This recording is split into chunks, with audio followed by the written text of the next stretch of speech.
ఇటువంటి పరిస్థితులు అపార్ట్మెంట్ వాసుల్లో మానసిక రుగ్మతలకు కారణమవుతున్నాయి.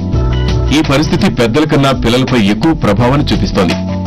పక్కింటి పిల్లలతో ఆడుకోవాలన్నా వెళ్లలేని పరిస్థితి. ఇంట్లో నుంచి బయటికి వెళ్తున్న పెద్దల ఆదేశాలు పిల్లల మెదళ్లపై తీవ్ర ప్రభావం చూపుతోంది.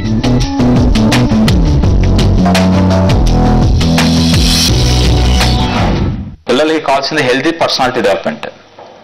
సో వాళ్ళు ఆడుకోవాలి, పాడుకోవాలి, సరదాగా ఉండాలి, ఫ్రెండ్షిప్ చేయాలి. So they learn certain things through imitations. అనుకరించడం ద్వారా కొన్ని విషయాలు వాళ్ళు నేర్చుకుంటారు. అది వ్యక్తిత్వ వికాసానికి దోహదపడుతుంది.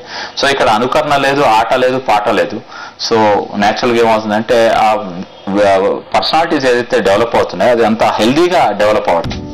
దీన్ని ముందే గుర్తించిన కొన్ని అపార్ట్మెంట్ల అసోసియేషన్లు తరచుగా సాంస్కృతిక కార్యక్రమాలు, సామూహిక పండుగల నిర్వహణతో సంబంధాలను పెంపొందించుకునే దిశగా అడుగులేస్తున్నారు. మిగతా వారు కూడా ఈ ప్రయత్నం చేయకపోతే అపార్ట్మెంట్లు మానసిక రోగులకు